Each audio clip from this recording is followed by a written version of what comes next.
together. Mills is through the air. There's contact in the battle for the lead at Indianapolis. McKinzie jumps.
My goodness, what an intro. Good evening, hello, and welcome, ladies and gentlemen, to another round of epic racing action in the Alpha Touring Challenge Season 16, as brought to you on the Premier Sim Racing platform, available only on PC, known as iRacing, and powered by both Syncmesh and Glass and Steel Photography and Design. That's right, ladies and gentlemen, we are back for another round of intense racing action in our classic touring car racing machines, and for round number 2 of the championship, we have made our way all the way back to the very circuit where it all began those many years ago in this 5-year anniversary. It is, of course, none other than the Charlotte Motor Speedway. Its Roval course, which has gone through multiple iterations over its extensive history. The current iteration, built in 2025, which our drivers will be racing on today, was purpose-built for NASCAR, with the aim of marrying together most of the venue's oval, with an infield section packed with sweeping curves and also the occasional hairpin. Therefore, this 2.28-mile course will require our drivers to be very clever with the draft on the oval banking, but they'll also need to be brave under braking in order to make progress when they must do so, because keep in mind that today, well, we haven't quite got a single endurance race round on the schedule. Instead, we've got 2 sprint races, and therefore strategy may just go out the window, and the priority might be jumping right to the front. But where are my manners? Allow me to welcome you all to this post-round broadcast from Circuit Side as you tune in today on YouTube at youtube.com, and you can tune in on the Paul Walsh Productions channel. That's PWP, or search for Paul Walsh Productions in the YouTube search. In the content booth, you have myself. My name is Paul Walsh, and I'll be bringing you all your racing action as it unfolds. And with this being a post-race broadcast, well, the idea being the racing occurred as of yesterday on what was Monday, the 12th of January 2026, but we're bringing it to you as if it were live in this YouTube premiere today on what is Tuesday, the 13th of January 2026. We do not know what happens in the practice session, which is currently ongoing, nor the qualifying session that is upcoming, nor in the races themselves. So therefore, this is as close as possible to the Royal Live viewing experience for us here in the content booth, and it'll be as close as possible to that for you guys and girls as you tune in tonight. And as always, we do say hello to all of you tuning in. Unfortunately, we can't respond to the YouTube chat because this will be a recording. However, what we can definitely say is that we're very happy to see so many of you enjoying last week's broadcast from Road Atlanta, and we look forward to keeping those smiles smiling all the way through this season. But as always, if you are in the chat, please do avoid any potential spoilers for the guys and girls who are uninitiated, and this will be the first time for them as well. But in terms of our schedule for tonight, times in Eastern Standard Time, that's EST, or Universal Coordinate Time -5, UTC -5, as we can see in approximately what will be about 5, or in fact 10 minutes time, we'll be making our way into our qualifying session, the second of which for this season. 10 minutes in duration as always, all drivers out there in a closed format session, trying to give it their all to put themselves on pole before we then make the way into the first of our 2 sprint races this evening. Both 25 minutes in length. Race number 1 getting underway at what will be 9:25 this evening, after which we'll take a brief 5-minute breather before returning for race number 2, and that will be due to get underway at approximately 5 to 10. And indeed, if the intensity was not high enough at Road Atlanta, I can assure you one thing, the intensity is going to go through the roof today. But as we make our way into this round, well, let's give you a recap of our season so far and what's lying in wait. Because as we can see, we opened up back on the 5th of January at the Michelin Raceway Road Atlanta. It was an endurance race opener for 60 minutes, and what a round of racing it was. We had battles up and down the field, but the one driver who perhaps found himself clear of battles after just missing out on pole positions, none other than Wojciech Swirydowicz, well, our winner, of course, was none other than Michael Polasek, who absolutely stormed away after spending the first 2 laps of the race behind Swirydowicz, and he left everybody else to fight for second place, particularly Wojciech Swirydowicz, Agustin Fernandez, and Logan McKinzie, with Fernandez coming away with that second place spot ahead of McKinzie, and for Swirydowicz in 4th place was the best he could achieve. Elsewhere further down the field, when the first ever Gamma victory with the introduction of our Prime class of this season, this being our 5-year anniversary season, we've got plenty of new things in store, including that all-new Gamma class, which bridges the gap between our Deltas and our Alphas. Well, Dan McFarlane was the man who dominated proceedings there, with 3rd place overall in qualifying, and he was the best part there to almost 4 tenths faster than anybody else in this class, and he drove smart for the entirety of the race and made sure that in the end, all that mattered most was bringing home that 5th place overall and the Gamma win. Meanwhile, in the Delta class, and the class that's most populated of them all, we got to see Tyler Long absolutely run rampant at the front, albeit he was under a lot of pressure as the racing went on, and even in qualifying, but then Tyler was the one who was able to put the statement down by taking the Delta to win. But will it be the same for all 3 of our drivers today? We'll have to see, because the Charlotte Motor Speedway is our next venue, and 2 sprint races where it's a very different complexion when you have a lot less strategy on the board other than 25 minutes to get to the front and hold on for dear life as everyone else will be chasing after you. And what a circuit to do it as well, with the draft on the oval banking is going to keep them close together. And after today, of course, we'll be making our way to Japan for the Okayama International Circuit, and that will be our endurance race round there for 45 minutes of racing action. But we've got a whole medley of sprints and endurance races coming up over the course of the season. And of course, we do have our special event at Watkins Glen International, which is our commemoration to almost the day of 5 years since the inception and the first ever points race of the Alpha Touring Challenge back in 2021. So indeed, there's plenty to look forward to, but let's look forward to our circuit for tonight, and here it is.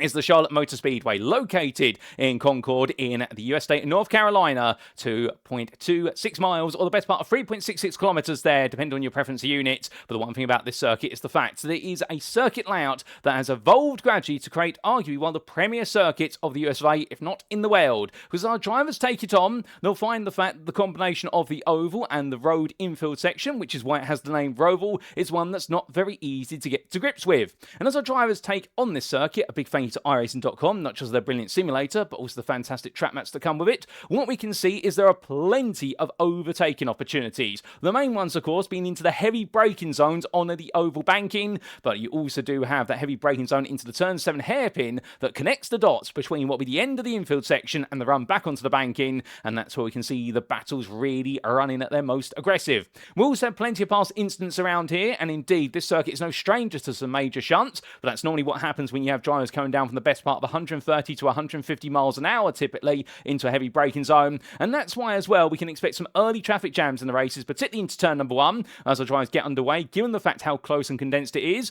And also keep in mind that the latter half of the field will be starting in amongst the turn 14-15 chicane, so we might see an early split in the field there. In terms of our circuit ratings, well, there's definitely a low amount of tyre stress here because you don't have too many high-load corners. The infield section is where you're going to feel most of the tyre degradation, so degradation is going to be less of a concern in our sprint races, which is going to be great, especially for our Hyundai Elantra drivers, who are always cognizant of the fact their front tyres normally wear a little bit faster than everybody else's. However, there are a lot heavy braking zones around here. This is arguably one of the most brutal circuits for braking, and that's where you can expect front brake temperatures to be absolutely scorching hot, starting at turn number 1, but also you do have those heavy braking zones of turns 7, 10, and 14, so therefore our drivers will need to be ready to manage their brakes and do quite a bit of trail braking. Overtaking wise, this is arguably one of the easiest circuits to overtake at, not just because it's got an oval, but also because of the fact it's a wide open circuit. There's plenty of road width because it was designed for NASCAR racing.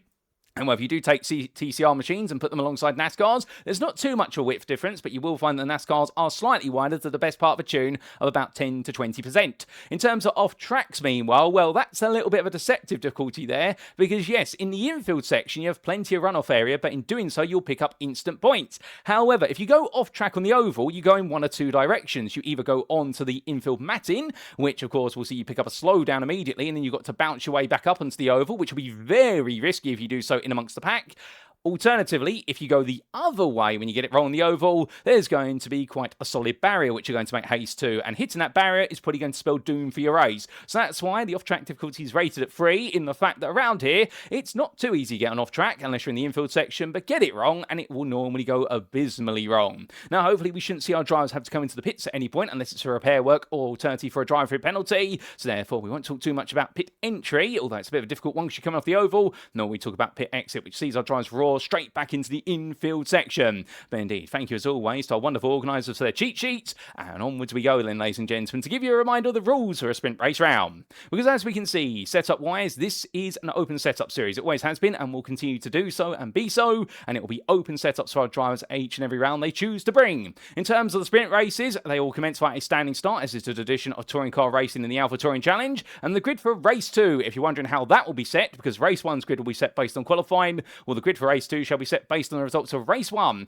albeit the top 13 positions will be inverted. What does that mean in layman's terms, I hear you ask? Well, what it means is that essentially the winner of race number 1, they will be put 13th on the grid for race number 2, and we invert the order all the way down to 13th place, where the 13th place finisher from race number 1, you guessed it right, they start on pole for race number 2, which is why 13th place in race number 1 is going to have a swarm of drivers going for it, and meanwhile those who finish 14th and downwards in race 1, they will start exactly where they finished, going onto the grid for race number 2. There are no mandatory pit stops in either of our races today, so expect nobody to come into the pits unless they pick up a drive-through penalty. That'll be for 15 or more instant points. Alternatively, they may have to do some repair work on their car and they have one fast repair available. A driver shall be disqualified as always if they accumulate 13 or more instant points. That's the big 3-0. Hopefully we don't get there, and all race joining shall be conducted post-race.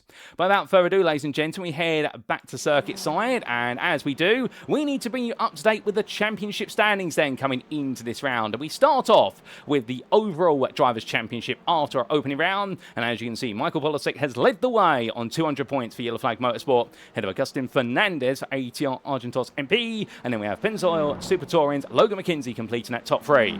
Wojciech Swirydowicz in the end only in 4th at the moment, but expecting to come on strong for breakfast or dinner, ahead of Dan McFarlane, the leading Gamma overall at the moment for Sim Racing Grid, and then we do have Francois Schenk for Kirby Enthusiasm Autosport, who couldn't quite get close enough to him, but made sure to keep the rest of the top 10 at bay, and goodness me, was it a top 10 populated with Gammas in the end, with John Lauzon ahead of his teammate there of Raymond Tiu, the Beaver and D's drivers, and Matt Shepka and Mike De Almeida round off your top 10 there for Kirby Enthusiasm Autosport and Yellow Flag Motorsport. Connor Achitella sits in 11th at the moment for what is the Yellow Flag Motorsport, just behind his teammate, head of Cooper Akers, with Zachary Leopold, and then your leading Delta driver in 14th place of Tyler Long, the T0 Racing Ascent driver ahead of Major Monsivai, and that will be your top 15. We'll carry all the way down to the rest of the top 20, with Chris McDonald in 16th place for Gator Racing ahead of Zachary Bowman, and then Evan Clavio, Carl Flannery, and Jared Calnese in what is 20th there. Calnins, I should say, get his name right, and the privateer just standing ahead of none other than John Daniels at T0 Racing Summit. But as you can see, the points get tighter and tighter, given the fact that in the overall finishing positions, there was plenty of points available at what was the Road Atlanta circuit. Mika Hendricks, he had a bit of a disappointing start to his season. He's in 22nd place. The Crop Promotions driver back on the grid today, looking to go for gold, ahead of Gareth McAllister, with Ronald Ameth up there in 24th, ahead of Sean Gurd. And then we do have Mark Darnell, Carl Trost, followed by Jonathan Bradford, James Carr, and Joseph Heath completing that top 30. Next, Jason Breen in 31st ahead of Nick Bader, with Jason Lynn, Zach Hudarko, Carl Murray, Jess Rakowski, Austin Dunbar, Mitchell Rich Meyer, followed by Spencer Clark and Roger Shank completing that overall top 40. But going from the overall top 40 standings then to our class-specific standings, in the Gamma category, what we can see here is that Dan McFarlane has taken the lead, the early lead on 170 points to John Lauzon, with some bonus points, of course, being included here for the top 3 finishing positions of the class, We've always got to keep those in mind, and that's why we do have the separate classes. Do apologise there that our overlay decided to refresh itself, but we just transitioned over into qualifying, so I'm sure you'll forgive us there. And I do apologise if any of you were of a slightly epileptic disposition there, as there was a bit of a screen flash. But as we can see, Dan McFarlane is your leader with the bonus points, and what a gap of 16 points he's picked up to John Lauzon. And then we do have a bit further behind, and then none other than what is Raymond Tiu, ahead of Matt Shepka for Kirby Enthusiasm Autosport. Behind the two Beaver and D's drivers, he's only 8 points ahead of Mike De Almeida. The Canadian driver for Yellow Flag Motorsport does have an 8-point advantage over his teammate of Achdella. And then we do have Cooper Akers ahead of Zachary Leopold, where Major Monsavi and Zachary Bowman completing your top 10. John Daniels is 11th for T0 Racing Summit, hoping for plenty more today, I suspect, given the fact he was a little bit confounded at Road Atlanta. Things didn't quite click together, and Damon Mitchell for Crop Promotions brings up the rear on 6 points. As for your deltas, and as we can see here, in the end, well, standings deciding to get a little bit out of sorts. They're a bit discombobulated, but let's recombobulate them. What we can see there is Tyler Long is your leader with quite the margin of 12 points after the opening round for T0 Racing Ascent. Chris McDonald in second place for Gator Racing ahead of Evan Clavio for Sim Racing Grid. Carl Flannery sits in fourth for Gasparilla Motorsport ahead of Jared Calnins. And then we have behind your top 5 by only 14 points, Monster Energy Racing's Gareth McAllister, the Australian driver there, 4 points ahead of Ronald Methel, with the Gasparilla Motorsport driver ahead of his teammate Sean Gerd, and it's Mark Darnell and Carl Trost who complete your top 10. The T0 Racing Ascent drive has the priorities of Jonathan Bradford and Joseph Heath close behind him, and it's 4 points then to none other, in fact 2 points further afield I should say, to what is there, Jason Breen in the battle of the Jasons and Josephs, with Nick Bader in 14th place ahead of Jason Lynn, our official photographer for this series right now, having a bit of a backward start to the season, but he'll be looking to move forward as quickly as he can, with Zach Hudarko, Carl Murray, Jess Rakowski, Austin Dunbar and Mitchell Richmeyer completing that Delta top 20. Outside the top 20, we won't stay with them for too long here. We do see Spencer Clark in 21st ahead of Andy Kosick. They enjoyed some good battling last time out at Road Atlanta, with Corey Lobner in 23rd ahead of Fuad Al-Ridgely. And then from the Search G driver, we have Jeremy Barber and Gilles Kuo. And from Kuo in the mid-pack Mafia machine, it'll be Lewis Gilbert, Marcel Thomas, Noah Namiak, followed by Roger Shank, who complete the top 30. And then yet score any points in the Delta class, we do have Aaron Lahr, Adrian Fedorowski, Angel Benella Soto, Kurt Smith, and Marco Mangano. So that's how the standings stand then coming into our second round of the championship, ladies and gentlemen. That was a quick recap. And well, as we have come to circuit side, Oil Drives right now looking to try and go for gold, as we might just need to refresh our overlay a little bit there. It has glitched slightly, but there we go. It's back together right now. Those things happen, of course, but the wonderful thing is that, of course, with our overlay, we can always get it back together. But as we do see Wojciech Swirydowicz making his way around in the breakfast for dinner livery machine, indeed changing teams for this season, going away from his previous team of Semper Racing and representing the B4D team. Well, right now he's coming to the end of his first flying lap around here, and as he does so, well, he sets the initial pace at 1 minute 27.341, but Michael Polasek immediately responds there, and I think today his target is going to be to make sure that Swirydowicz doesn't take pole position and therefore takes those bonus points away from him, because Swirydowicz in the end really led the way in qualifying compared to everybody else by 3 attempts, and indeed it was a bit of a shocker there just how quick he was compared to the rest of the field. However, we do know that Swirydowicz is an incredibly quick driver. Polasek as well. They are both champions of this series, albeit Polasek, of course, a bit more of a decorated champion, you could say, given the fact that he does stand on a grand total of what is none other now than 4 championship titles versus many of his other peers. The only driver who's more decorated in the course is none other than Logan McKinzie, who's currently in the pit lane. The car's not left the pits at the moment. But meanwhile, as we do see Kurt Smith making his way on around, well, the number 3 driver here in the Hyundai Veloster, he's currently your fastest Delta driver. And of course, keep in mind, all these qualifying times, they are subject to what is validation by the iRacing automated track limit stewarding system. So therefore, we will say that these qualifying times are provisional until they are confirmed. And Smith there deciding to cut low onto the apron. And I have to try and remember if they're allowed to get away with that or not, because the track limits do change every so often, and particularly as we are running with NASCAR rules, the track limits are sometimes a little bit more lenient. Indeed, you can look at, say, Watkins Glen International, for example, where the track limits are much kinder, and also the Circuit of the Americas. But that wasn't too kind there for Smith's car as he bounced his way through the final chicane, and, well, almost had it cut loose on him there. The front left in particular taking an absolute clattering as he made his way over the rise. But more drivers now starting to get some lap times on the board, including Raymond Tiu. as he makes his way on through them. The very lovely liveried number 96 machine. And as we get towards the halfway point of this session, John Lauzon's got much closer to him now, only half a tenth behind his Lauzon, if that. But indeed, Aura Drive's right now starting to pick up the pace as they get closer and closer to the end of this qualifying session, but that's where the big question marks are going to start to arise. We also do have some new names on the grid today, including none other than this man of Nicholas Sudik. He's making his debut in the Gamma class here in the Honda Civic Type R, and a big welcome to the privateer, who definitely has decided to pick a rather challenging round on which to make his debut, given the fact that, of course, this is going to be a round where there's not going to be too much forgiveness and not too many opportunities to make amends should you get it wrong. But then again, what do they say? It's normally a baptism by fire and jumping at the deep end, and that's exactly what he's gone for. We wish Nicholas all the best of luck as he makes his way on around here, currently in 32nd of our provisional qualifying order. We also have had a couple of other newcomers make the way into the practice session today, albeit the cars are currently parked up in the pit lane. They're all privateered, and in the Delta class it's been Nolan Pasola and also Tim Driscoll, and we've also had some returning names to the grid, including this man back once again, returning in the Delta class. It's the privateer of JB Dejoux, as we see him there in his Hyundai Elantra coming out of the hairpin at turn number 7, looking quite compact there as he now powers his way on through. And we also do have the return of none other than Patrick Rich. And where is Patrick at the moment, I hear you ask? Well, we are trying to find him at the moment, and I believe he's also in the pit lane, and indeed in his Audi RS3. We'll wait to see if he's able to make his way out there. Now, checker flag is out in this qualifying session because a few of our drivers have already completed their final flying lap, but as we do look to Marco Mangano, he makes his way around the banking and towards the Roval chicane, and let's jump on board with him for a flying lap.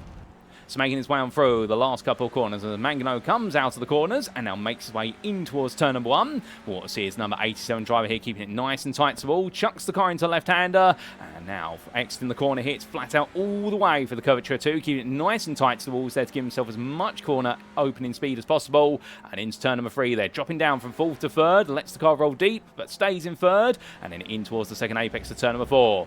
Lets the car run out wide, they're allowed to do so, and now coming in towards the right-hander of turn number 6, and as he roars his way all through, it's a quick run up the hill, it's blind at the summit, and then onto the brakes, dropping down to 3rd gear, where he brings the car over for turn number 7. Hard on the brakes here, well, the heaviest braking zones on the circuit, down to 1st gear, and as he exits out, it's now full throttle, blast out. Of course, got to keep in mind, not spin up those front wheels too aggressively, but Mangano does that absolutely perfectly, and now making his way all the way round the banking.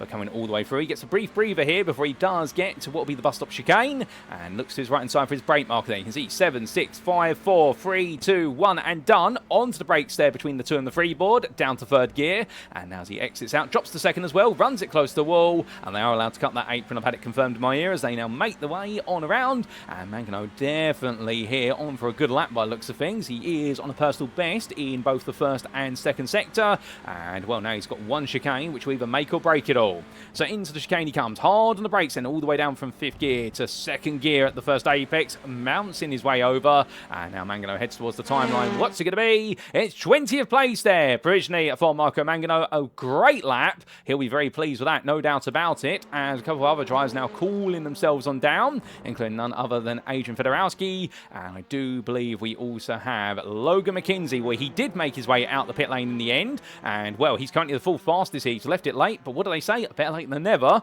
And right now McKinzie in the number 4. Well, that's quite poetic because he might be your 4th place driver on this grid unless he can find some improvement. However, his 1st and 2nd sectors have been considerable improvements already, so McKinzie may just be able to spring a surprise here as he comes on through what will be the chicane as he roars his way around, and as he does so for McKinzie, well, onto the apron he goes, and then back up onto the banking, and he's the very last driver here to be able to get a valid lap into this qualifying session out of our 51 drivers who've made the trip to North Carolina today, near the town of Concord. And as he comes on through, well, right now, what's it going to be here for McKinzie? Does he make the magic happen? And the answer is going to be is he absolutely flatlines the first part of that chicane. Well, it's a good lap, but it's not enough. McKinzie in the end will be starting 4th at best. And that, ladies and gentlemen, is effectively qualifying complete, as we do see the Lego machine of Mika Hendricks head towards the line. And, well, he's not going to be allowed to improve. He's used up his lap allotment. But as he wraps up qualifying, that is it. And it looks so it might just be Michael Polasek today who struck back at Wojciech Swirydowicz. But the delta between the two of them, well, I think Polasek said to Swirydowicz in this qualifying session, I can do what what you can do, but I can do it better because he's beaten Swirydowicz by an extra 600ths compared to the margin that Swirydowicz beat him at Road Atlanta. Meanwhile, in Gamma, it's Raymond Tew who takes pole position 5th overall, but ahead of John Lauzon and also D'Almeida and Bowman. And meanwhile, on Delta, it's Evan Clavio who is starting 12th, who has taken his maiden pole position of the series.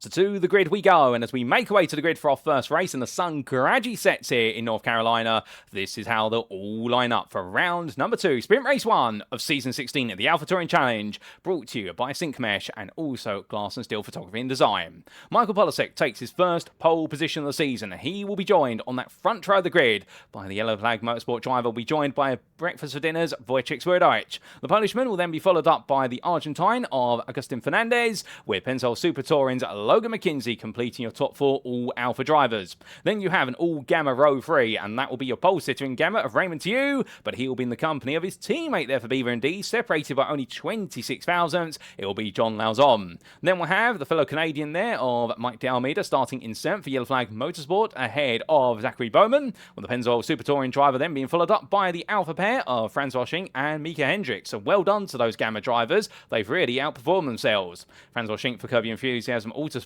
will be concerned. They start alongside the Croc Promotions driver because I can tell you one thing, they have a rivalry spanning back the best part of what has been 4 years. It's a positive rivalry, but it's also a very fierce one between the two of them, and Hendricks has normally got the upper hand, but will he get the upper hand today? We then have behind them, starting at 11th, Best Theresh, Yellow Flag Motorsports Connor Achitella, and then it will be Evan Clavio, your Delta pole sitter for Sim Racing Grid. He'll be absolutely pleased as punch with that. It's then going to be none other than John Daniels starting in 13th place. That's the John Daniels we know in terms of his qualifying starting position, and he'll be there for T0 Racing Summit, ahead of Kurt Smith, the Breakfast for Dinner driver, who starts in 14th place and second of our Deltas. Well done to him. That's his best qualifying points so far. We then do have Dan McFarlane starting in 15th for Sim Racing Grid, ahead of Major Montavalle, with Carl Tross starting 17th for T0 Racing Ascent, ahead of Gasparilla Motorsports Ronald Meffel. We then have in none other than 19th place, that will be at Pennzoil Super Touring's Cooper Akers, ahead of Marco Mangano, who in the end impressed right at the death of the qualifying session to put himself 5th on the Delta grid, 20th overall.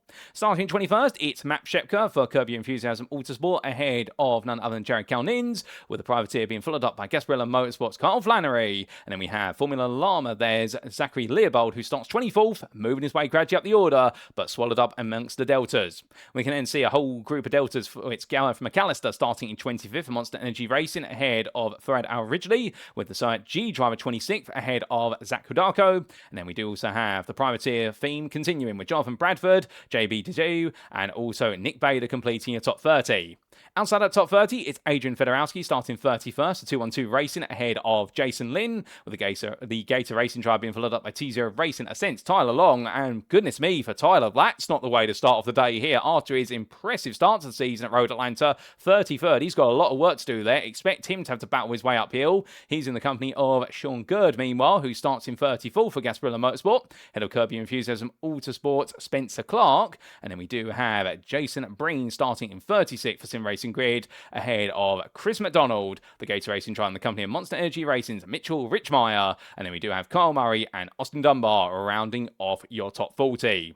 Directly behind the Site G driver, the grid continues. My goodness, is it a packed grid? We do have Nicholas Sudik on his debut, and he's one of our lowest placed Gamma drivers, but not the lowest. He's in the company on the 21st row of the grid with Joseph Heath, with Andy Kostick, and none other than Jeremy Barber on row number 22. And behind the Monster Energy Racing driver will be the privateer of Marcel Thomas, ahead of Lewis Gilbert. And then last but not least, on this starting grid, I do believe the drivers who made it to the grid, we're not going to get all 51 drivers here. It is going to be Croc Promotions' Damon Mitchell with no valid lap time set. He's got some hard work to do. But if other joins, it will be Patrick Rich, Angel Bonella Soto, Tim Driscoll, and lastly, in 51st place, Nolan Pasola, who will be starting there. So that's your 51 car grid, ladies and gentlemen. But right now, let's head down to the circuit because the lights are going on. It's time for race 1.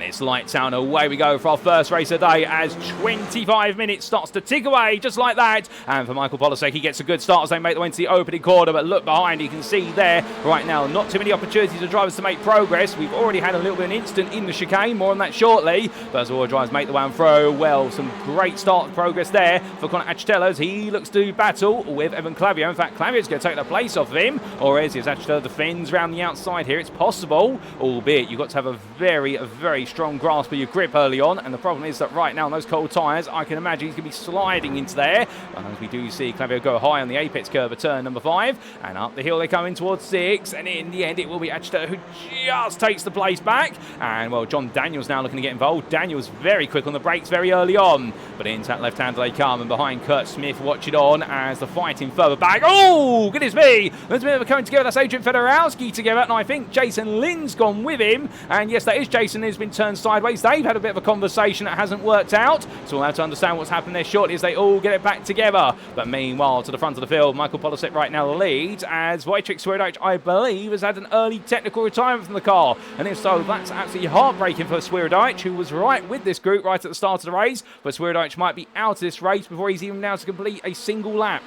And that's not anybody will wanted to see. And whilst it may be a bit of a relief to the leaders of this race, I suspect they were to beat him on the road, not beat him due to a technical problem. But still, onwards we go to lap number 2 as it's Polasek ahead of Fernandez, followed by McKinzie. Then Raymond Tiu is currently your 4th place runner and your Gamma leader with it. Then John Lauzon sits as the 2nd place Gamma in 5th, ahead of Francois Schenk, followed by Mike D'Almeida, 3rd place Gamma driver. Then we have Mika Hendricks, Zachary Bowman and Conor Agustin, who right now completes that top 10. And Evan Clavio, best the rest of 11th place. He wanted to take a bit of a fight to the Gamma driver early on. He couldn't quite do it, but he's still in the hunt. Hold up, we've had something go a bit wrong for a few drivers as they make the way on through. In fact, we have lost Kurt Smith, who's had to tow to the pits. There's a story there, and well, we'll try and get a story view of that shortly with a replay, but right now there's more fighting going further down. Nicholas Sudik here won his debut, find himself right in the thick of all the madness as the headlights go on, and he finds himself battling with Kyle Flannery here, and Sudik on the outside in the very colourful Honda, battling with a less colourful perhaps Honda, but still an impressive one the same, the HRC machine.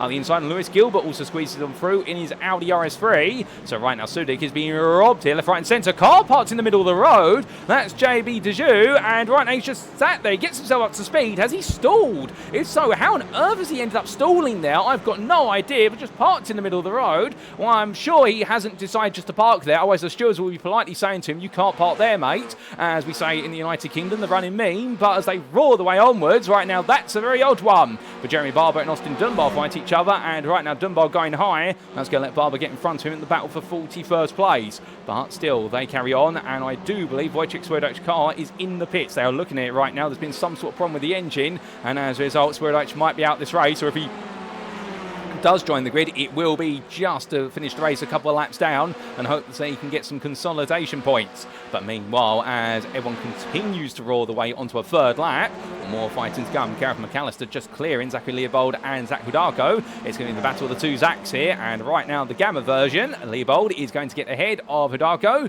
but you can see these 2 drivers definitely firmly fighting each other and enjoying a good old ding-dong scrap, albeit understandably. I think Hudarko at this point wants to use his Gamma here to try and move himself forward, so that way the Delta driver doesn't have to worry about what is the likes of our Ridgely behind. But we will see what he's going to be able to do as this race goes on, as meanwhile Cooper Akers under a lot of pressure here, as Dan McFarlane there mounts the apex curve at turn number 7. They have been told they're allowed to mount it, but they have to give a significant amount of space to the driver who's on the outside there for fear of sending on around. Indeed, the stewards have been quite strict with regards to orders about what's legal and what's not, because abusing the curbs here at Charlotte is where you get the best speed on a single lap. But understandably, you've got to be wary of the fact you might be racing too wide, and Ronald Meffo knows all about that as he tucks the inside there versus McFarlane, but comes down off the curb. McFarlane was never going to let him go, and Meffo in the end chucked the car to the inside, and unfortunately as he hops his way back up to speed, well, that's one way of getting yourself turned around. Will the suspension will like that or not? We don't know, but we know the suspension at Honda can be quite rigid.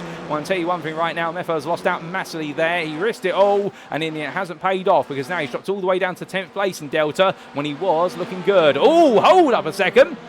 2 cars into the wall there. That, I believe, was Zachary Bowman, and was that also Connor Achitelli? Yes, it was. Now, what's happened to them? I'm not quite sure, but we've definitely right now got a few big moments to talk about later on in this broadcast. But as we do see all our drivers make the way onwards, well, right now it's definitely been a race full of some early drama. And in fact, speaking of that drama, we're going to take a trip back in time and start to dissect some of it, starting off with the lap 1 incident for Kyle Flannery. These replays, of course, courtesy of Arturo Miorga's software. And as we did see Flannery make his way into the hairpin, well, what happened here? Went all in. A Honda on the inside turned in, and then that sent him all the way around. We couldn't quite see who that was. We also had this separate incident for Jason Lynn and Adrian Fedorowski. This was at the same hairpin, albeit these two were fighting hard. Lynn was in the all-black machine, and in the end, well, contact between the two of them, and Lynn was turned as Fedorowski looked up the inside of him into turn 6, and in the end, the two drivers politely waited to get themselves back in the running order. But I can imagine a bit of frustration with that one. Fedorowski's woes continued a little bit later on lap number 1. And this is where it went wrong for Fedorowski into the chicane for the first time. Somebody went straight on there. That was, I think, the car of Spencer Clark. But Fedorowski lost the rear of the car, mounted the turn 14 curb, and in the end found his way to the barrier. And then Kurt Smith had it go a bit wrong there a little bit later on. And what exactly happened to Kurt Smith? Here was the replay of that. So, in fact, that's just Kurt Smith parked up in the grass there.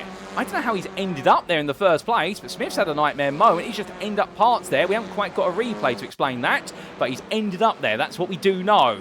Meanwhile, we also had this on lap number 2 into the hairpin at turn number 7. This was Marco Mangano, and he made his one to the brakes. Contact there with the Audi, and in the end, they somehow survived it. Did he have the steering lock to get himself around the corner? Yes, he did. That could have been far, far worse. In and into the barrier. There was some contact further afterwards, and that sent him on around. And that's very unfortunate there for the lost driver who just tried to be peaceful with everybody. Then we had this for JB Dejoux as he made his way in towards said hairpin. Now, what exactly happened to him? Because he was just parked in the middle of the road. Went onto the brakes. Oh, there was a big concertina there. Somebody had come to a halt. I think that was Shepka and Al Ridgely as well. And Dejoux in that contact in the end, I think he stalled the car and could not get it going. So everyone had to fan the seas around him. But well done to everyone for doing so. But that's not the way you wanted it to go whatsoever. Indeed, that was a shock to the system. But with that, we head back to your live racing, ladies and gentlemen. And so back we come then. There's even more to come, I assure you, with the fact we've still got the best part of 18 minutes this race plus a final lap left in the tank. But as all our drivers continue the way on around, well, it's definitely been a dramatic opening few laps, and that's without considering also the fact we've also had some retirements in this race. Perhaps the big notable one, of course, being Wojciech Swirydowicz with the technical issue on the opening lap, seeing him retire before he was even able to complete the first 2.26 miles of the course. But as Logan McKinzie comes in out right now and in towards turn 5, well, he's got Raymond Tew and John Lauzon close behind. Polasek and Fernandez have started to walk away with this one. But again, because we have 2 sprint races here, I think for McKinzie right now, the thought process will very quickly be consolidate third and then focus on what you can do in race number 2. When you start ahead of Fernandez and Polasek, and that's what the sprint race rounds do. They open up the requirement for those who are perhaps dominant drivers. They will be expected to do more fighting as a result, and we don't want to see a touring car driver just run away to the season, not without them being presented some degree of challenge to have to fight hard for positions. As the drivers make the way on through, well, right now, definitely looking as though here all the fighting is carried on, but some great batting at that, and these drivers definitely enjoying themselves out there as they roar the way on around in towards the next braking zone. But from then we have got the side-by-side going on between Trost, Daniels and Monsivais, but in the end, John Daniels will hold that position just about, and right now Trost and Monsivais are going to watch on from behind as we jump on board with the third driver in this group. That is Major Monsivais here as he just follows in the slipstream and tries to carry his way onwards. But what does he do here? Does he go for the move, or does he just simply stay in knowing that if he fights with Trost, he may end up giving John Daniels the opportunity to walk away? It's a bit of a difficult gambit between these drivers. That's what he's got to think about as they get onto the next lap. You can see Daniels there going defensive, and in fact, I think he's picked up an automated slowdown for track limits to that chicane. He's immediately burned it, but he's let Trost go, and now this is going to be a straight-on gamma fight between these two. Well, as Monsivais makes his way into that right-hander at turn number 3. Not going to be easy here to pass initially, but he is in an equal machine, both in the Veloster. But this will come down to the setup they bring to the table and what the driver is able to do. Monsivais right now and chucks the car into that right-hander 9. The move's not going to come necessarily right here. If it's going to come at what will be that braking zone at turn number 7. But he's a bit too far back here even to go full send, so he is just going to have to watch and wait and listen for the next opportunity.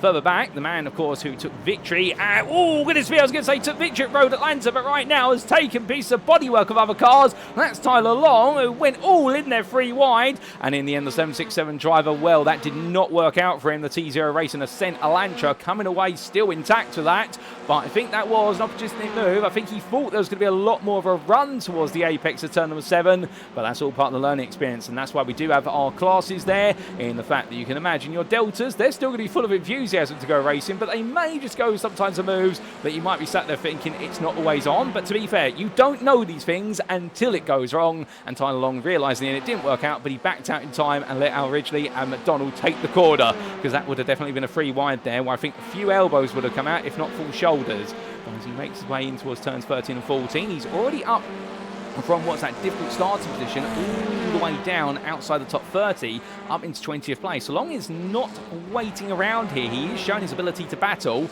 He just needs to find a few more places here if he wants to get some big points and potentially also get within a shot of that top 13 inverted grid, because right now Evan Clavio is still the leader of the Delta class. He is bringing Trost with him, albeit between the two of them there. If you're confused as to what car that is separating them, that is a lap down car in the form of Kurt Smith that's riding right behind him. So your second place Delta driver is actually Carl Trost. Here he is for T0 Racing Ascent. So the T0 team have got a driver on the podium. Oh, goodness me. As that's many a car going to the barrier there. That was a knock to the barrier for John Daniels firstly. And a Major Montevi right now, where he doesn't need to waste time, as Jared Kalnins and Cooper Akers also had a bit of a conversation at the hairpin. But making the way down here right now, Montevi, what's he going to do this time? The answer is nothing at the moment. He's going to wait just that little bit longer, but understandably, he's very eager to try and make some magic happen here, and Daniels right now is just trying to make sure there's no way through for as long as he can. Further back, we do have Shepka and Dejoux having a bit of a battle. These two right now for 31st place. They've both had races that have not quite worked out. I think Shepka now starting to pull away in his Honda as they head towards the bus stop chicane. Further back, Conor Achitella as well after that early incident. Up the inside there of Rich Meyer. That's a quick duck to the inside for the Yellow Flag Motorsports driver. And well, he's going to get that said and done as he now makes his way in towards the turn 7 hairpin. His next target will be Damon Mitchell, who is 5.5 seconds up the road. But from all the fighting that's going on further down the order, there's also plenty of stories up the order, including Raymond Hughes breaking away from his teammate here of John Lauzon, the Beaver and D's drivers right now. Well, Mika Hendricks is right behind him, and these two have enjoyed some absolutely epic battles over their history. And I suspect we're, of course, for another one between these two at some point in this race, because Hendricks right now is behind him. And, well, we always love to say that the little brick machine, the Veloster of Mika Hendricks right now, normally causes its rivals to brick themselves when he's coming up close, just for the simple reason the fact that Hendricks, once he sees an opportunity, he will not waste time in making sure he goes for it. But going through that chicane right now, Lauzon, he is no slouch as the Canadian driver, and I've promised him, as at this point onwards from round number 2, I'm not going to mention his run of bad luck anymore, because he's actually had some good luck as well. And well, we need to talk about that more positively as he roars his way in towards what will be that NASCAR chicane. But through the right and in towards the left, 12 minutes still left on the clock here, and right now Lauzon on course for what would be a great result, and also that second place in the Gamma class if he can make it happen. But Hendricks is right there with him as they head on through, and well, Hendricks now, does he think about the move here into the infield section? It won't be at turn number 3 he goes for it. That would be way too risky, but he might just think about it into turns 5 and 6. He's got a really good run there out of 4 as Hendricks, and you can see he pops the nose out there and says to Lauzon, am I coming for you, yes or no? Take a guess. But Lauzon right now I think is just going to be looking over his shoulder briefly, albeit he'll be doing that via the rear view mirror rather than looking proverbially over his shoulder, and Hendricks in the end not close enough to capitalise in towards the hairpin. And further back, we have got Zach Hodako and Tyler Long fighting. And in fact, Long has found some more places as we've had a bit of drama for Carl Flannery, who's had to tow to the pits. And also, Jason Breen's been caught up in an incident. So that's enabled a couple more drivers to move forward. So we'll have to understand what's happened between them. I think they're further down, but here comes Long looking up the inside of Hodako through turn number 6 in towards 7. Now Long going around the outside this time. This is where the Elantra might just be a bit of a better car. Goes to the switchback. And now he's going to try and get the power down. as long as he roars his way out to speed. Both of them here into what will be 4th and 5th gear very quickly, but Long side by side, and the Elantra's going to have the legs here versus the Honda. That's the way it's expected to go, given the Honda's not strong in the higher gear range. They both get to the same top end speed with the same downforce, but right now Long on that inside. What can Hidalgo do here? Can he force it too wide all the way through? He tries to, but in the end Long gets ahead and cuts off his nose and says, no you don't. Lovely move from Tyler Long, and that moves him up into 7th place in Delta. Long right now is making a mission of this, and he's doing a brilliant job of it, as Hidalgo will now try to follow him, and Spencer Clark will watch on from behind, thinking to himself, can he get a little bit more involved? Well, we will see. Back to Jason Lynn meanwhile. He's battling with Joseph Heath here. And, well, meanwhile, going high, that is one of the cars that I think has now been relegated to a lap down as we briefly lose Lynn. And, well, Joseph Heath is there. And, in fact, I should correct myself, that Veloster tucking into Lynn, that Veloster is the machine of Zachary Bowman there. So he is acting as a bit of a stopgap, separator between the two Delta drivers who are battling on the lead lap. And, you know, Bowman a lap down at this point, I think just trying to stay with them, not get too involved. And I suspect he'll let go to the DHL machine, that number 71, when it gets close and starts to flash its headlights. We'll see, as we need to take a quick look back at some carnage that happened for Jason Breen and Carl Flannery only moments ago. So as we head back in time, this was into the bus stop chicane. They made the one in, and Breen and Flannery too wide here on entry. And in the end, oh, there was a tiny tap there, as we did see our Elantra of Breen just in the end riding a bit too close to Flannery, and both drivers being turned around. And unfortunately, Carl Flannery then in a subsequent instant ended up in arrears. And it has not worked out for either driver there as we head back to your live racing. So coming on back, we've still got a bit of time left in this one, and well, still plenty of moments to come, surely, as we look back to your leader, Michael Polasek. He's doing exactly what he did at Road Atlanta, which is take the lead and then just walk away with it step by step, as Agustin Fernandez, who did have that brilliant start and open up quite an appetising gap for second place, well, Logan McKinzie has actually caught back up to him over the last couple of laps, and McKinzie's pace has been gaining at the best part of 2 to 3 tenths a lap. I wonder whether Fernandez has perhaps just cooked his tyres a little bit on the front over the race distance in his eagerness to pull away in that Veloster. He's actually pushed himself a bit too hard. McKinzie and TU are being brought along then for the ride, and John Lauzon sat in 5th place right now. Well, he's fallen a bit further back, but to be fair, I don't think he'll be too upset about it because he has started to gap Hendricks, and well, these laps continue to come on in, but right now the consistency is proven just to be as valuable as 1 lap pace for many of these drivers. Coming back to Tyler Long, he's looking for another move here. Well, that's brave, that's bold, and in the end it's a little bit clumsy, but he tries to make the move on Al Ridgely, and Al Ridgely right now with some damage on the car in that Audi RS3. I think Tyler Long, he's really got the bit between his teeth, and he's going to win here, and I can imagine that right now for Tyler Long, over the radio, the T0 Racer Ascent team are saying to him, go for it, Tyler, perhaps just turn it down by 1, but please go for it, because right now this is definitely fireworks, it's absolute cinema. He's on a mission, and well, we can't blame him for it, because he's definitely got one thing in mind, which is winning the Delta class, and his target, it's definitely a long way away, with Evan Clavio up in 8th place at the moment. However, understandably, the closer he can get to it now, the more the likelihood he will have in race number 2, as the night lights come on here in North Carolina. I can tell you one thing, it's absolutely beautiful seeing all these TCR machines roaring the way around. What's also beautiful is the fact that we have none other than Evan Clavio right now really trying to run away with the lead of the Delta class, because Carl Trost, meanwhile, is back here in 2nd place, and he has got John Daniels, Major Monsivai and Jared Kalnins all tucked in behind him. And well, this long line of cars, it's a Delta ahead of 2 Gammas, followed by another Delta. And right now for Trost, he'd like to keep Daniels and Monsivai right behind him all the way to the finish to make sure that Cal Nins has not got a way in. But you can see there a bit of a cheeky look up the inside for Monsivai, coming through turn 6 into 7. Now to back off as we ride on board here with a 58. And once again, well, as close as he gets. Oh, that was a near brush with the wall there from Monsivai. And well, it's one thing to get close to that wall, it's another thing to hit it. We have had several drivers hit it on the exit of the hairpin so far. And when they do, one of 2 things happen. Either A, they just lose momentum and they lose places, or B, they have that happen, plus also their front right suspension starts to point at a bit of an odd angle, and therefore they can't steer in a straight line anymore. But right now, the American driver here, well, he is definitely looking to try and do everything he can to find a place past Daniels, and at this rate or not, I think it's going to be a question of when, not if, he's going to go for the move. 6 minutes left, he's going to have some opportunities here. Does he look for it into the chicane? The answer is no, he waits.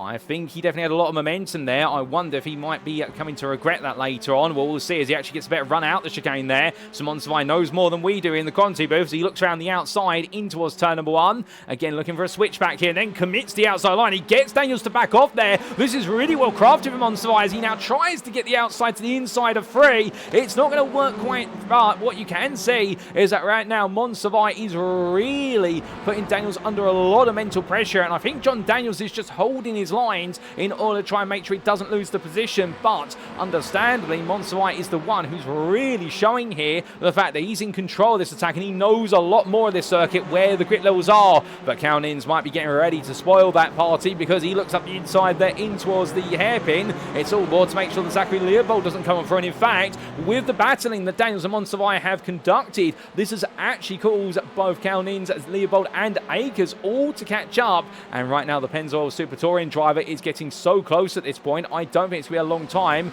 before he now looks for an opportunity as well. But it's Countins having a good offensive versus Leopold in towards the chicane. Left into right they come, and as they do, well, right now it's a poor run from Leopold. That's going to put him backwards towards Akers, but that Audi's got so much straight line acceleration, you'd imagine he will just saunter away from the loss there initially, and then we'll see Akers start to catch back up. But it really is give and take between all these drivers right now, and it only requires one to make a mistake, and this whole order from what is 9th all the way through to 14th may be shuffled. And of course, this man of Leopold has the most important position of them all in this group. He is the man who will take pole position right now if the race was to finish as it currently stands. That's pole position for race number 2, and that is why Akers will be looking at this, and he'll be thirsting after it absolutely without hesitation. But 4 minutes left. Our leader has gone to lap 15. We are going to get what will be a grand total of at least another 2 laps after this one. We may even squeeze in an 18th lap here, depending on how time falls. It's going to be close, and therefore these drivers right now are all just throwing everything at this. They've got nothing left to lose. As me onto the pit lane comes Dan McFarlane. He's got some damage on the car, as I'm to understand it, so he's going to have some repair work done, as that means JB Dejoux and Austin Dunbar get to enjoy their fight for 25th without the intervention of the Gamma driver, who's really having a nightmare day at the offices, McFarlane, compared to what was a dreamlike season opener at Road Atlanta.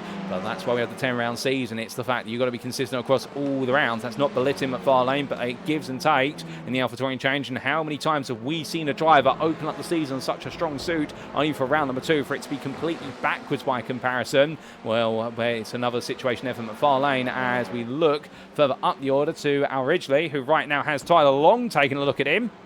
And this is going to be for 17th place, or most importantly, 6th in Delta for them. And Long looking one way, then the other, as Sudarko, Clark and Murray are catching up, but powering their way onto the banking here. We're looking from the rear window of the 119 Audi, and right now, Long flashing his headlights there every so often. He's really trying to be a nuisance here, but originally just simply says you can do that if you want. Sudarko dives up the inside. He goes for the move, and Sudarko right now is going to make it too wide on exit. So Ridgely is given a bit of breathing room, and Zach Sudarko says, Tyler, remember me? And right now, I think Tyler Long's thinking to himself, oh, you, great. But as they make their way through turn 1, this is Classic Tour race action. It's 3 wide as they come through a bit of contact with Hidalgo to Long. I don't think he realised he was in a 3 wide and then opened the steering wheel back up. But here comes Clark trying to go around the outside. I don't think it's going to work right now as he comes on through because Hidalgo's there. He'll run him to the edge of the road. Tyler Long is able to get some space as a result of this. But what a battle that's unfolding before our very eyes. And as they go up the hill through turns 5 and 6 right now, Hidalgo is going to lose out to it. We do have the Audi RS3 there of Lewis Gilbert trying to get involved, but he is a lap down. So I think right now he realises the fact he wants to get involved, but he's not really able to. The blue flag rolls, but as they come out of turn number 7,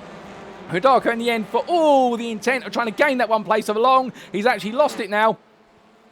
And he's lost a further position to none other than Spencer Clark. But we could expect even more with the time we've got remaining. There are still 1.5 minutes left. And our leader, Michael Polasek, right now has gone to lap 17. He's going to get an 18th lap into this. He is going to squeeze it in. So therefore, this might be a race that goes a little bit longer than everybody expected. But we will see. Hendricks versus Lauzon. They have swapped places over the last lap, we should point out. So Hendricks is up to 5th now. Lauzon is still in 2nd place in Gambit, 6th overall. So that's not going to hurt him too much with Mike Down lead at 1.3 seconds behind and gradually closing, but I don't think it's going to be enough. But where else is it not going to be enough, perhaps? Well, for Carl Trost right now, is it going to be enough to hold on here for second place in Delta and 9th overall? This will be a huge result if he can get this done, but understandably right now, with the pack that's behind him, I don't envy him for the hard work he's having to put in that Elantra as he runs out a bit wide there. That's going to give what is John Daniels every little bit of motivation to look for a move. A bit of a tap to the rear there of Trost's car from Daniels, and look to the inside there of Monsavai. He's now going to fight with Daniels, who is essentially being boxed into a degree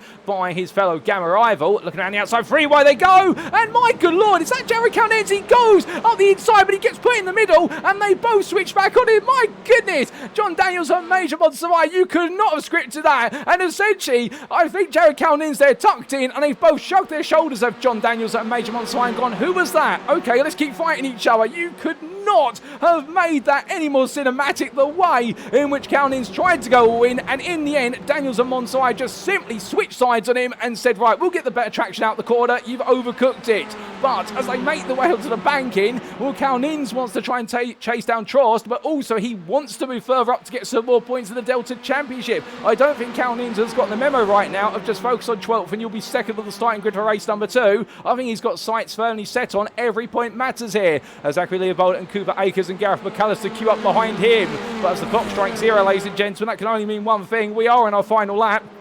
I don't want this race to end. I'm sure you guys and girls at home don't either. As we are, Agustin Fernandez and Logan McKinzie now starting to scrap on the final lap. McKinzie taking a look up the inside there at turn number 7. That doesn't quite work out for him. But what it does do is it causes Fernandez to have to go high. And on a high line, you have to take more distance to the next corner. And as they make the way around, McKinsie's going to have the inside into the chicane. Surely then, this might be McKinsie's opportunity to take that second place right at the end. He is going to go for it. And Fernandez will now draft all the way behind him to the final chicane. We'll have to wait and see what he's going to be able to do. But meanwhile, we come to the front of the field, and well, he took the lead early on, and he has not looked back any second from pole position to a win. It is Michael Polasek who takes victory in race number 1 today here at the Charlotte Motor Speedway. And Logan McKinzie, meanwhile, well, he did make the pass on Agustin Fernandez, and in the end, he is going to take that win ahead of what is Fernandez in 3rd place. And Raymond Tew will be your Gamma winner here in race number 1, 4th overall ahead of Mika Hendricks, who just finishes ahead of John Lauzon, your runner-up in Gamma, and Mike De Almeida will complete the top 3 of the Gamma class. For Evan Clavio, well, it's going to be an 8th place overall. That's a big result, but an even bigger one for him. It's going to be his first Delta win of the season. Well done to him.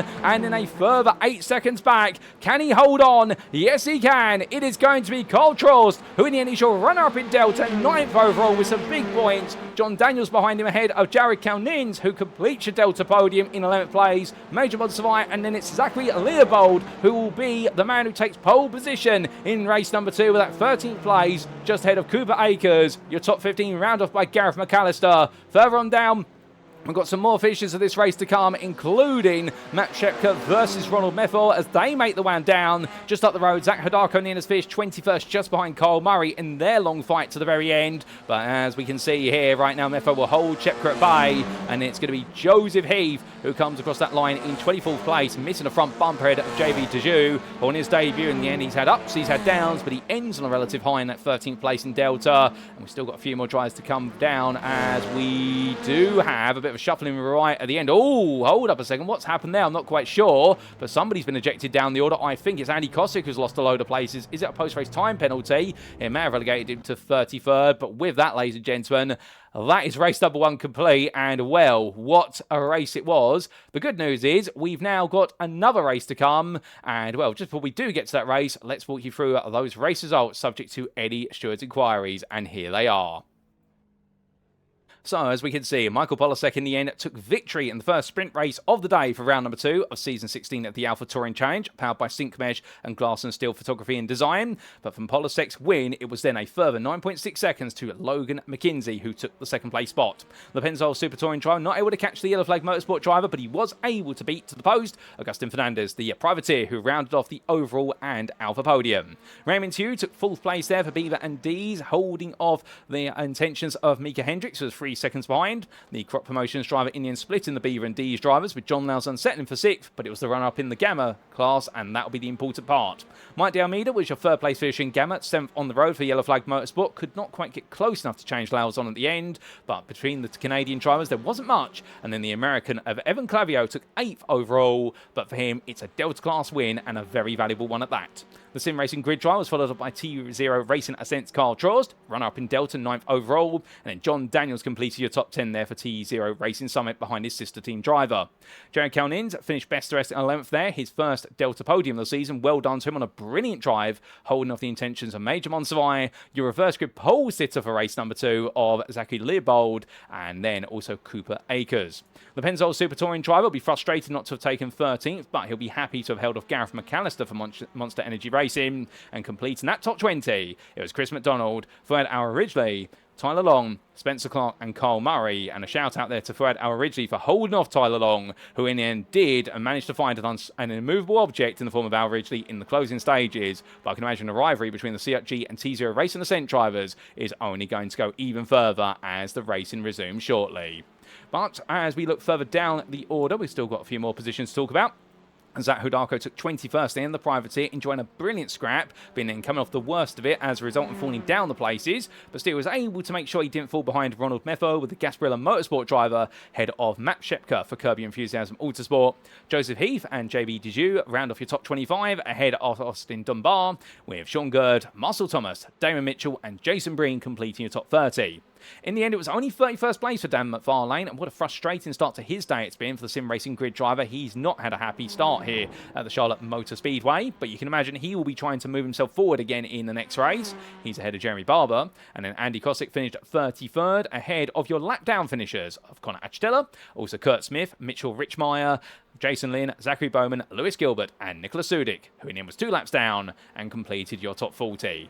Outside that top 40, we also had laps down there for Carl Flannery, 2 in particular, and then we did have several retirees in the race, including Nick Vader, Adrian Fedorowski, Francois Schink, Jonathan Bradford. In fact, where did Schink go in all of that? I'm not quite sure, but the Kirby Enthusiasm Autosport driver dropped out the race early on. We also lost Bradford, also Marco Mangano after what was his early heroics. We also did lose out Wojciech Swirydowicz with that technical issue right on the opening lap, and we also did see non-starts for Patrick Rich, Angel Bonilla Soto, Tim Driscoll, and Nolan Pizzola.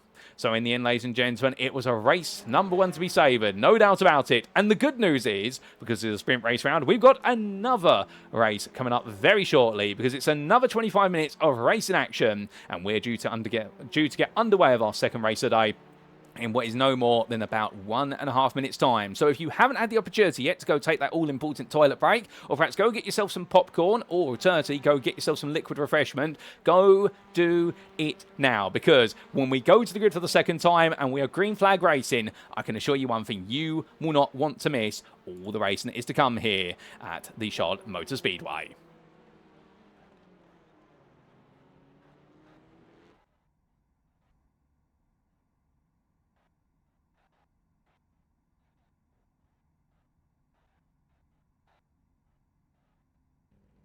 And so here we go once again as our drivers make the way to the grid for our second race and our final race of the day here in round number 2 of the championship. And as we can see, it's Zachary Leopold. In fact, that might not be 100% accurate there, that starting grid, ladies and gentlemen. So we won't be able to walk you down it, unfortunately, due to a bit of a limitation. In fact, yes, we can walk you down it, and I think Zachary Leopold in the end is going to be starting on pole position. So let's walk you on through there. We do have the right grid. So Zachary Leopold taking that pole position in the end ahead of Major Monsavai for the Formula One driver in the end, making sure that he'll be able to have a good result, so long as he's able to hold Monsavai all the way towards turn number 1. Behind them, it's going to be Jared Kalnins, your Delta pole sitter behind the front row Gammas, and he'll be in the company of John Daniels for T0 Racing Summit.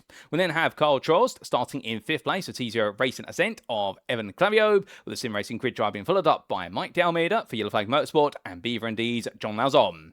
We then have starting in 9th Mika Hendricks ahead of Raymond Hughes, tube. And outside that top 10, it is going to be Agustin Fernandez, 11th, ahead of Logan McKinzie. And the completion at top 13 reversal will be culminating in Michael Polasek, who starts none other than in 13th place. Behind him, it'll then be Cooper Akers, who starts 14th, knowing that he just missed out in the end. But as well as that, it'll be the two Deltas behind him of Gareth McAllister and also Chris McDonald, who feels though they've missed out and they've got it all to do. On row number 9, it's going to be Fuad Al-Ridgely ahead of Tyler Long, with Spencer Clark and Kyle Murray completing that top 20. Outside the top 20, we'll then have Zach Hodako starting 21st. Watch out for him. He's going to be batting a lot in this one to make amends for how his race number 1 ended. He's ahead of Ronald Meffel. With them, we do have Matt Shepka in 23rd, ahead of none other than Joseph Heath, and then it being the combination pair of JB Dejoux, and alongside him, Austin Dunbar on your 13th row. Then on row 14, it's going to be Sean Gerd and Marcel Thomas, with your top 30 being completed by Damon Mitchell and Jason Breen. Outside that top 30, then it's going to be on row number 16, none other than Dan McFarlane and Jeremy Barber, with Andy Kosick and Connor Achitella on row 17. Kurt Smith begins this one in 35th place, knowing that race number 1 was not a happy race for the breakfast for dinner driver, but what can he do in this one, because he's got a lot of pace here, and the same can be said for Mitchell Richmeyer, who in it has just not worked out so far. However, this one could be a better race. Jason Lynn, after his early altercation in race 1, he'll be hoping for a much cleaner race number 2. As will Zachary Bowman for Pennzoil Super Touring, and completing that top 40, it is going to be Lewis Gilbert and none other than Nicholas Sudik. Outside that top 40, behind them on row number, what is going to be 21, it is going to be Carl Flannery, who'll be looking to make amends for Gasparilla Motorsport, and he'll be in the company of Nick Bader, with Adrian Fedorowski starting 43rd for 212 Racing ahead of Francois Schenk for Kirby Enthusiasm Autosport, who's got all the hard work to do. And then it is going to be Jonathan Bradford starting at 45th ahead of Marco Mangano, with Wojciech Swirydowicz starting 47th, they've been able to get that car back up and running, ahead of Patrick Rich. Angel Bonella Soto and Tim Driscoll line up on the penultimate row of the grid, and it is going to be, if he makes it onto the grid, Nolan Pizzola starting 51st out of our potential 51 entrants.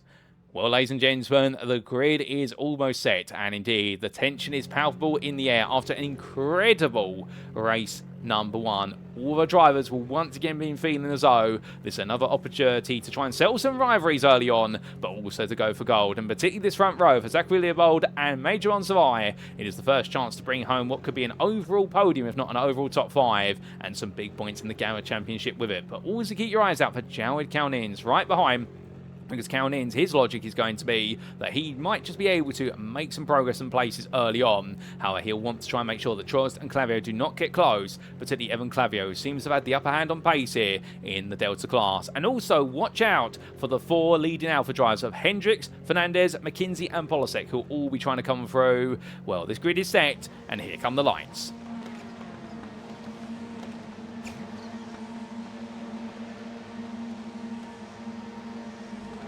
And it's lights out and away we go for our second race today as our drivers are all the way down towards turn of 1. Zachary Leopold gets a brilliant start there in the Audi RS3, and as a result, Monsoy has to tuck in behind. Meanwhile, that's free wide into the opening corner, and it is absolutely all in here for so many drivers. Mika Hendricks has already leapt his way up into 7th, or has he, as he battles here with Clavio. Clavio right now does not want to let the Lego machine on through, and therefore they all now make their way into turns 3, 4 and 5. Well, this top 10, particularly towards the back end of it, is now getting very interesting because the Alpha drivers are very keen to make progress early on. Agustin Fernandez and Logan McKinzie are still fighting one another as Fernandez looks to hold the outside versus McKinzie. McKinzie has to ride high in the apex curve there. That's going to cost him some momentum. And Michael Polasek, meanwhile, well, he started 13th. That's where he currently is. I think he's playing the game of just be patient and wait. But onto the brakes they go. 2 by 2, some drives here. Spencer Clark in the end gets Constantine in behind. The car of Al Ridgely. Zach Hodako tries to go around the outside, but in the end, the Hatsune Miku machine is not quite able to do so. And on to how they go now as they make the way on through.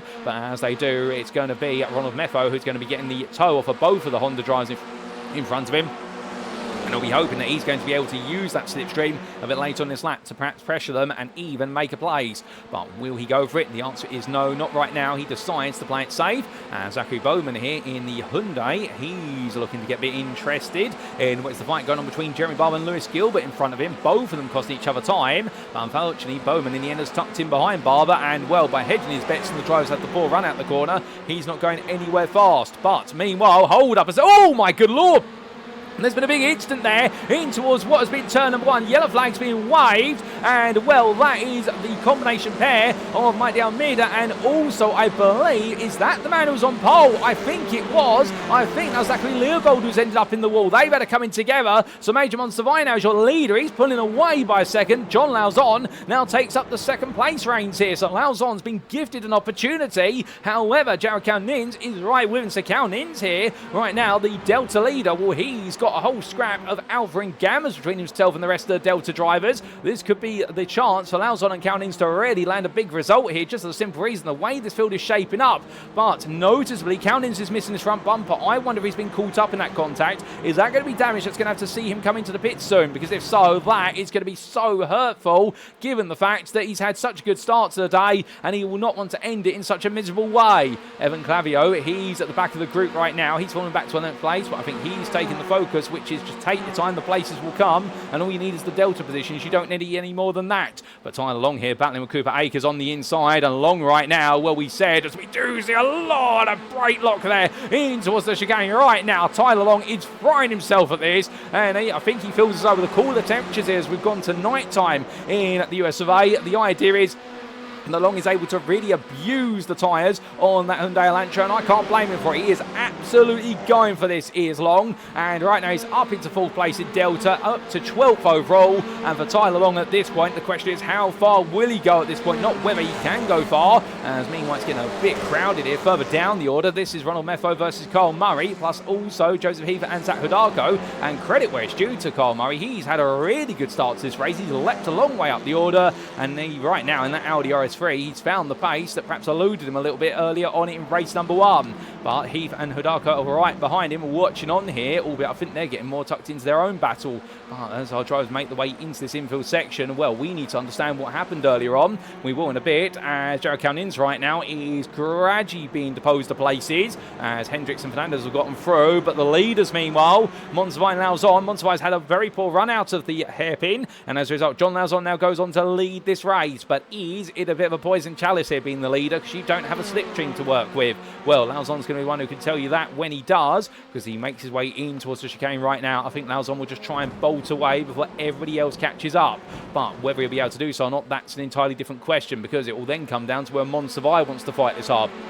Remembering, of course, championship-wise, I'll try and score points overall first and foremost, and they only get bonus points in what is the Gamma and Delta classes. That's well. They also get bonus points in the overall standings for things such as the fastest lap, but the big bonus points are in the Delta and Gamma classes, and that's the important part. As Raymond to you right now, well, you can understand why then he's going up the inside there, Jared Calnins, and trying to make sure he holds on to that 5th place, as Calnins now has Trost right behind him, and Carl Trost has crept his way forward in this. Logan McKinzie immediately up the inside there. Michael Polasek says, okay, if Logan can do it, I can do it too, surely. And well, in the end, Trost backs out entirely there, not wanting to fight it, but now John Daniels has caught up to the back of this group. So even with that top 13 inversion, a lot of the big actors who were outside that top 13 in the end are now getting close to the back of this group. You can see behind Daniels, it's Long, Akers, McDonald, Al Ridgely, Meffo, and Murray. That is a long run all the way essentially from your leaders right now down to 16th place. And I wouldn't be surprised if Hudarko and Heath, who you can see here, well, right now they'll very quickly get onto the back of it. But further back,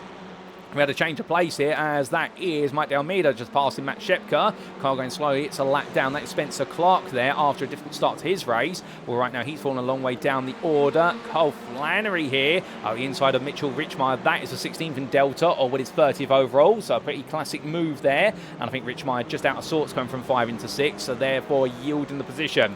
But back to the top 10, and that's Logan McKinzie going around the outside, but they hop, skip and jump up onto 2 wheels, one side then the other, and well, they can take it for now, but I can imagine the suspensions of these cars, they definitely will be very heavily worn if they're not already done so by the end of this race. McKinzie passing Calnins in towards the bus stop, so therefore now McKinzie up into 6th. Where does he go from here? Well, it's a second gap to Raymond to you. He'll be hunting him down. Michael Polasek dives up the inside there of Calnins, who seems to be struggling. Hold up, that's Monzavai. Monzavai's onto the cross. He's gone straight on the chicane. He's going to drop a long way down the order. So now there's only one Gamma left inside the top 3. It's Lauzon the leader. Can he keep it going? I'm not sure, because Mika Hendricks is right there with him right now. So suddenly this race continues to take a twist, and that's only the best part of 7 minutes till that in. We've got a long way still to go, but we've had Monzavai go straight on what has been the NASCAR chicane, so not quite sure how he's ended up there, but we will get a replay to explain that shortly. But goodness me, what an entertaining opening couple of laps it's been. And Mika Hendricks right now, hold up a second, we've briefly lost him. There he is, he's come back.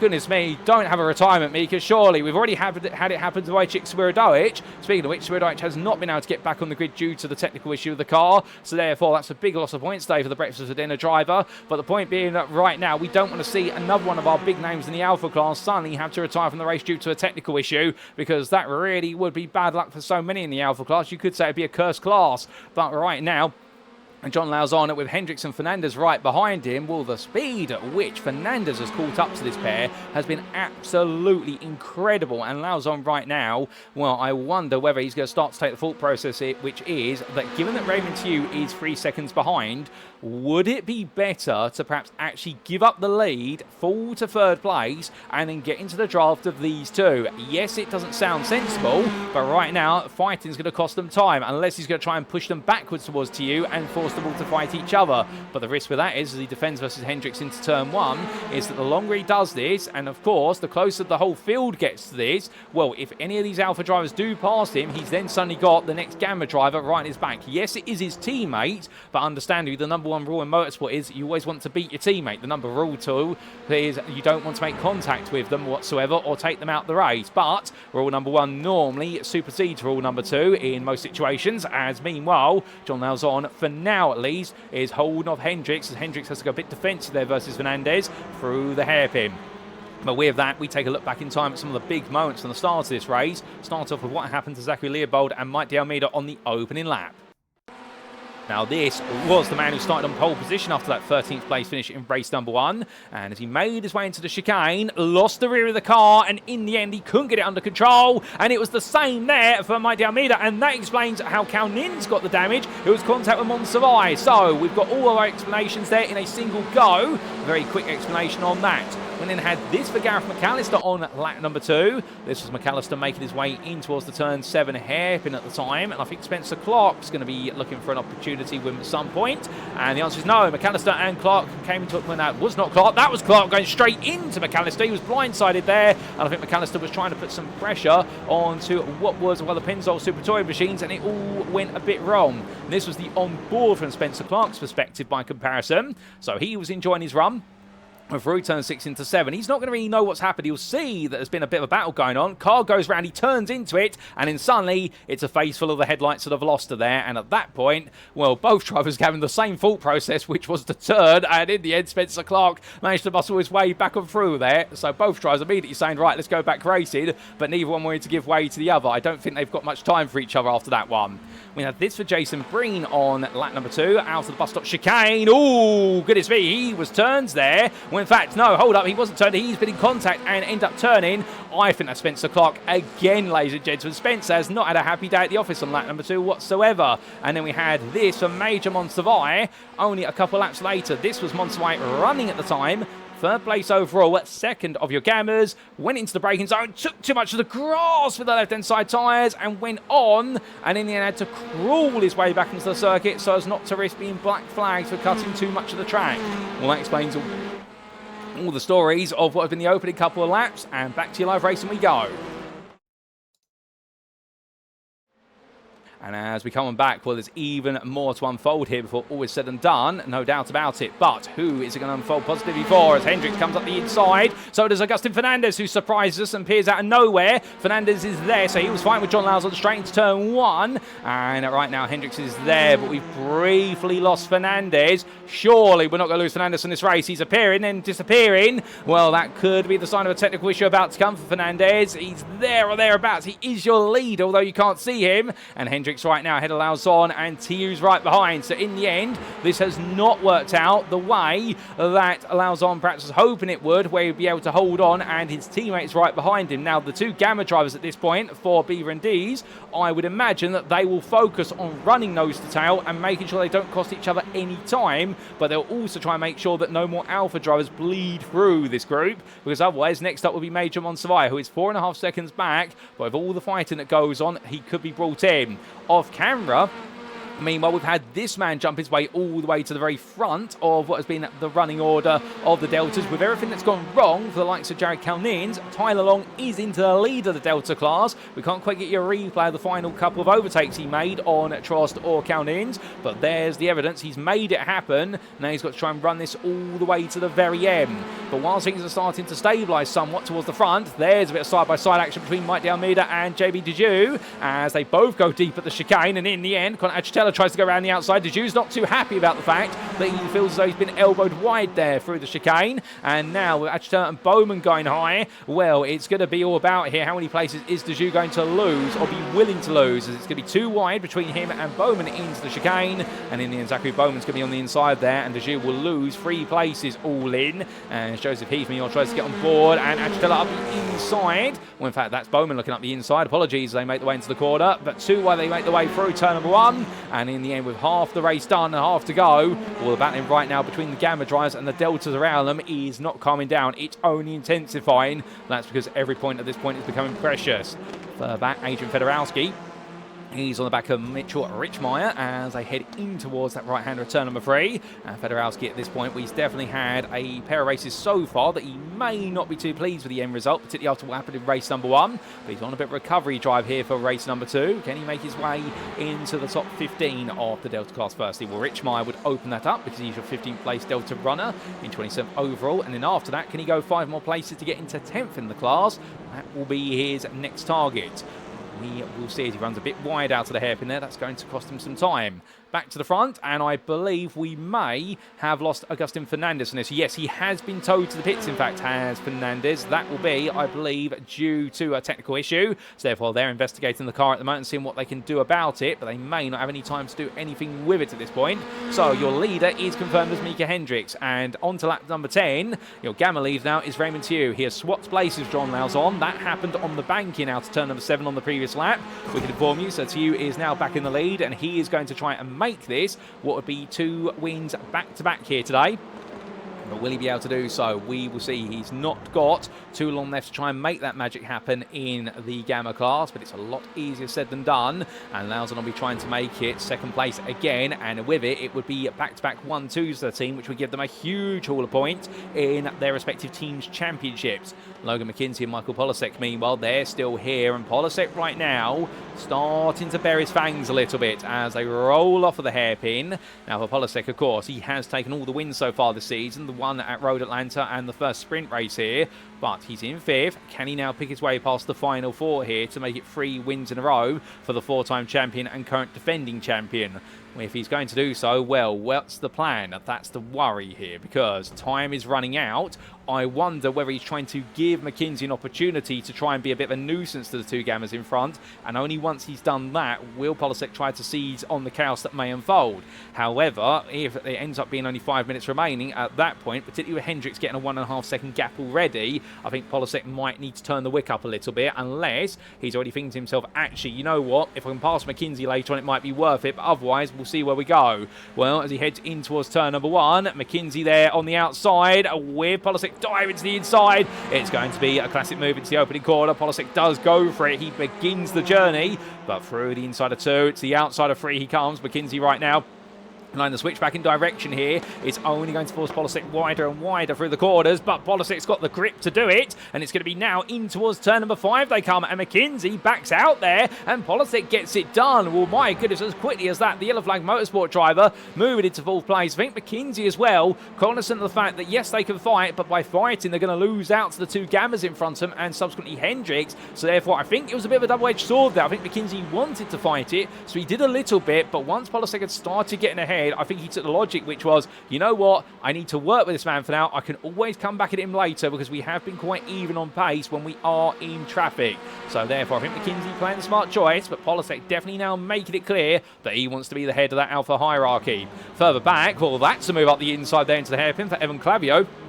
the man who took the win in the Delta class in the first race of the day, but since then, well, it has been a race number 2 that has not worked out anywhere near as much. However, he is making up places, Clavio, now ahead of Dejoux. That's the 7th place in the Delta class, and we had to get a bit firm there versus his fellow Elantra driver, and I do feel for Dejoux on the fact, on his return to the grid, right now, I think he definitely feels as though he is being bumped around quite a bit. Oh, goodness me, that was very close to the exit wall there, and the privateer, well, understandably, I think thought he could cut it even closer to the wall, and in the end couldn't. But as he makes his way around, I wonder if he's got some suspension damage, because the car is zigzagging on the oval banking. It's not easy to hold your line on an oval in any car, including these TCRs, but normally you'd expect his transition to be a lot smoother on the steering wheel as he continues to maintain a certain angle, but the car seems to be wobbling. I wonder if he's got front right suspension damage, and what that is doing is actually causing the car to move around on the rotation through that corner. Well, we will see.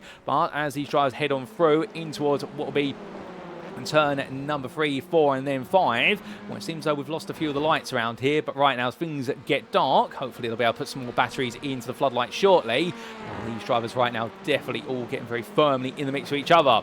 The same can be said for Kyle Murray versus Damon Mitchell and Zach Hidalgo. Hidalgo right there with them at the moment, as Murray in 13th place, 5th in Delta. He's just trying to stop anybody else from getting through at this point, particularly Hidalgo, but he would like to also get an upper hand on all these Gamma drivers. I mean, it definitely feels like it's a big achievement for him.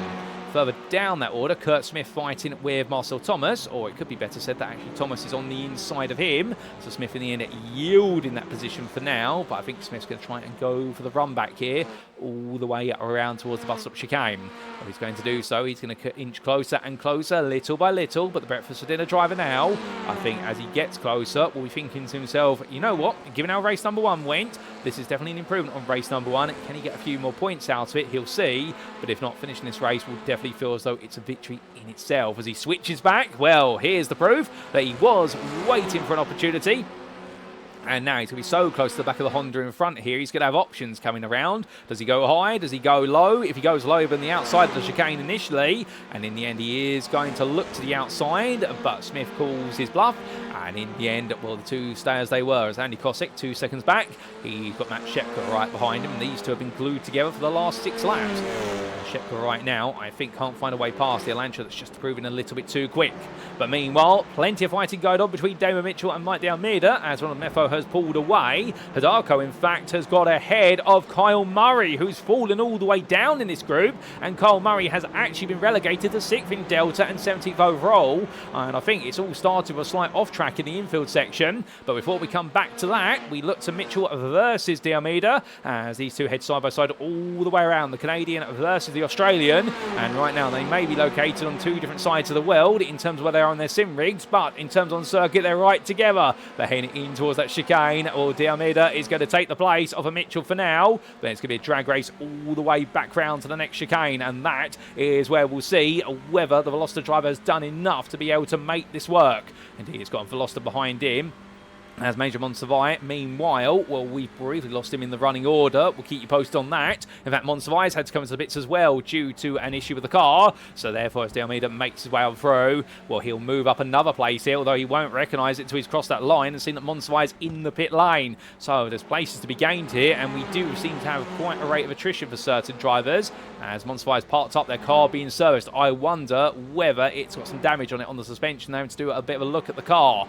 But either way, as he's sat at the pit lane. Meanwhile, the fight for second place, well, Michael Polasek has made his move up the inside there. Raymond Tew, he's found his way past John Lauzon of camera as well, and with 5 minutes left now, Polasek is up into second. But can he close down a 3.5 second gap to Mika Hendricks all the way to the very end? Well, Hendricks is off in the distance tonight. You briefly heard his engine roar on past.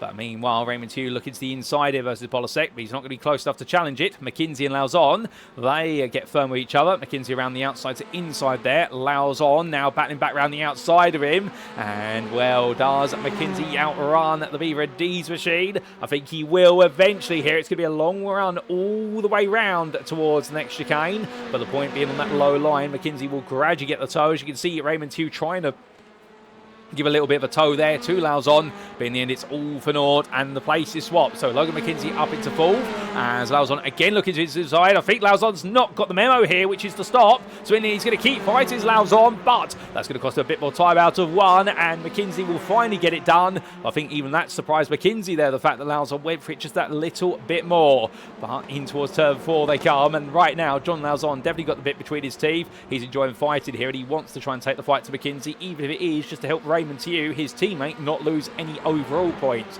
But from them, back to Zachary Bowman here. Bowman side by side with none other than Zach Hidalgo previously. Well, Hidalgo's doing all the fighting with Kyle Murray right now. Murray coming back at him. And well, Murray looking on the inside here. It's too wide at the apex of 4. And, well, they just about share the space or thereabouts. I'm not quite sure how in the end. Our Honda driver Hidalgo found some space, but he did. And we'll through that right-hander right now. It's going to be a look up the inside from Clavio. There's contact between the two of them. They're connected together. And in the end, Clavio, well, he managed to keep it going together on the rallycross line, but Hidalgo, well, I think he's going to be fuming at that one thing, as though there was no space for Clavio to make that move. Well, Kyle Murray right now, I think he'll be happy with the fact that he's been able to get back the places that he lost earlier on, albeit everyone else has seemingly stumbled behind him, as Joseph Heath, Jason Lynn and Cole Flannery are not too far off the back of this now as they fight for position, albeit Heath deciding to go very high here. Flannery's going to go low and come past him, surely at that rate, as they make their way in towards the bus stop, and therefore, well, it's going to be Heath falling back behind Flannery with Jason Lynn just in front of them. But meanwhile, we need to take a look back at what happened in that long sequence, that story for Kyle Murray, and it begins with an off-track that cost him some places earlier on. So this was Kyle Murray initially making his way on around. In fact, we need to go back a little bit earlier. My apologies, ladies and gentlemen. This is how it started back on lap 13. Murray at the time defending versus Damon Mitchell and Mike De Almeida. They made the way in. It carried all the speed. He looked safe, but ran way too wide. And that's what opened up the door. And suddenly, all the Gammas pulled him through it, and so did Zach Hidalgo. And Con Achitella also tried to squeeze his way in towards what would be turn number 6. That's where Kyle Murray drew the line and said, you know what, you are going to come through, but after that nobody else is going to do so. But then it all came apart a little bit later on for Zach Hidalgo and Evan Clavio. This was the onboard from Evan Clavio's perspective. Now Clavio here saw Murray and Hidalgo fighting, saw Hidalgo for the switchback, and then Clavio did the same, but unfortunately came in for a little bit too far back, and the Sim Racing grid driver in the end making that contact with Hidalgo, and from that perspective it does seem as though Clavio went for a space that didn't quite exist.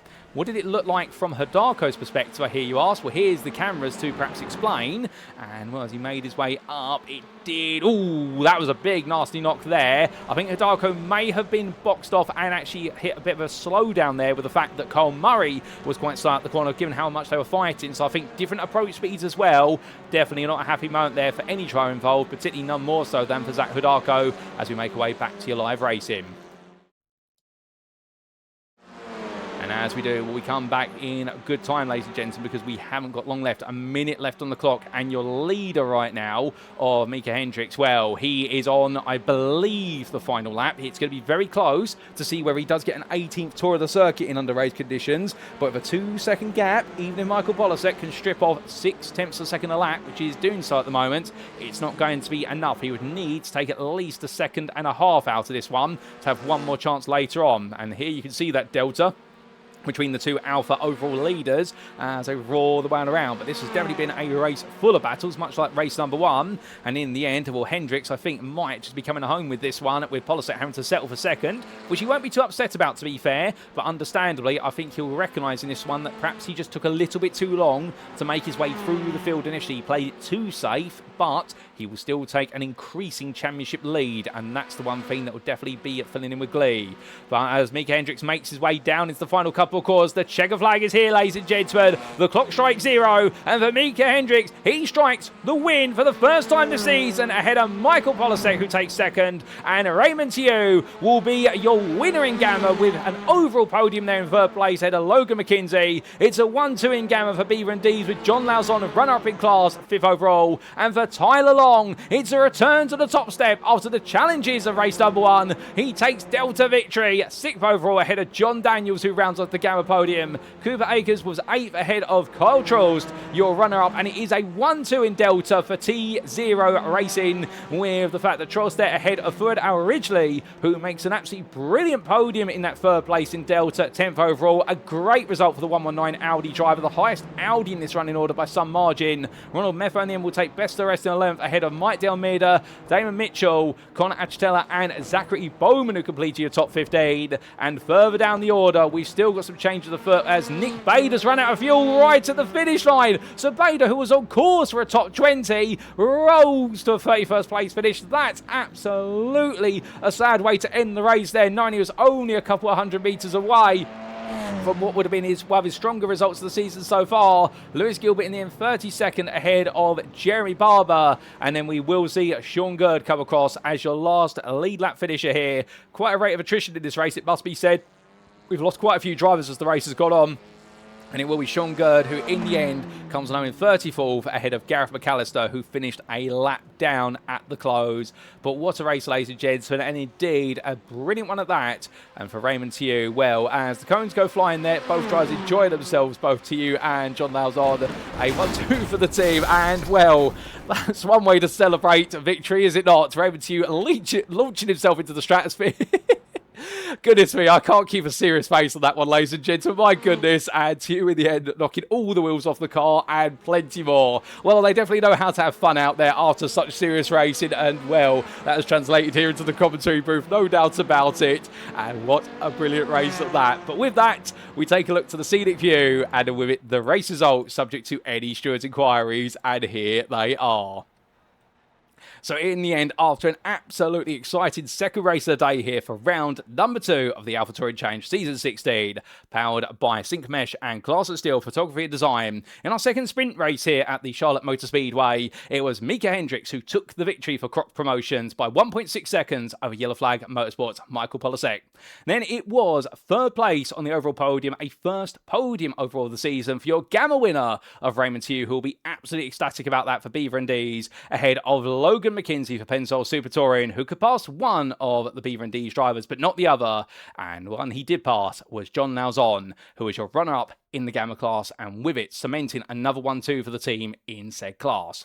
Tyler Long took the victory in the Delta class, 6th place. What a drive from the T0 Racing Ascent driver to come through the field like he did, and in the end secure that position after the difficulties of qualifying in race number 1. John Daniels took 7th, just behind his sister team driver T0 Racing Summit, and with it rounded off the Gamma podium there. He's had a great day at the office as the number 2 driver after the misery of Road Atlanta, so good on him for moving forward. Cooper Akers couldn't quite find that podium once again, however he came very close, only the best part of 5 seconds behind, and the Pensol Super Touring driver is increasingly a driver you need to keep an eye on.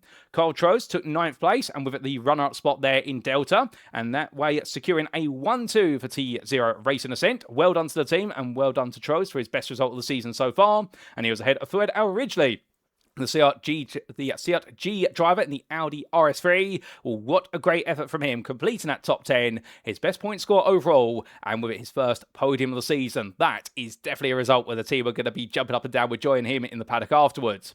Ronald Meffo was best dressed in length there, the Gasparilla Motorsport driver, who will feel gutted to have missed out on the podium. However, he came within half a second of it today, and he's got to take that motivation going into our next round, with Mike Dalmeida in 12th place for Yellow Flag Motorsport ahead of Damon Mitchell, with the Cop Promotions driver ahead of Connor Achitella, and then Zachary Bowman finishing behind the Yellow Flag Motorsport driver, but rounding off the top 15 for Pennzoil Super Touring in a race full of excitement for those Gamma drivers, and in the end, well, any one of those 4 could have been the head of the queue, and in the end round off the Gamma top 5.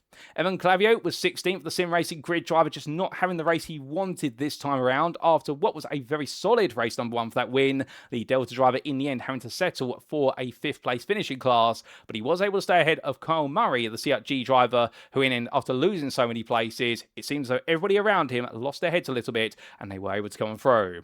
However, JB Dejoux, for all the struggles and all the battering back and forth that he experienced today, well, in the end, he did bring home a 7th place in what was the Delta class at 18th overall. So therefore, on his return to the grid, the privateer, I think, will be happy, but he'll be hoping that next time somebody else is being given the elbow a bit more than him. Zach Hidalgo and Jason then round off your top 20, and you've got to feel for Hidalgo in the end, who was perhaps on course for that 5th place spot in the Delta class, but unfortunately that contact with Clavio at turn number 6 ended up seeing his race end up in the grass. He recovered well, but not enough.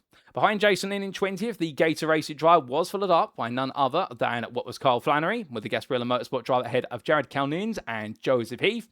Mitchell Richmeyer in the end took 24th for Monster Energy Racing, just ahead of Adrian Fedorowski, with the 212 Racing driver finishing ahead of Kurt Smith, the Breakfast for Dinner driver, who then had a bit of a lonely end to his race ahead of Matt Shepka. Marcel Thomas, Major Monsivai, and Andy Kosick completed your top 30, and how it all went wrong for Monsivai at one point, seemingly glued on to the podium of the Gamma class, being in having to come into the pits to repair work on the car, and, well, sadly, 29th was the best he'd be able to do.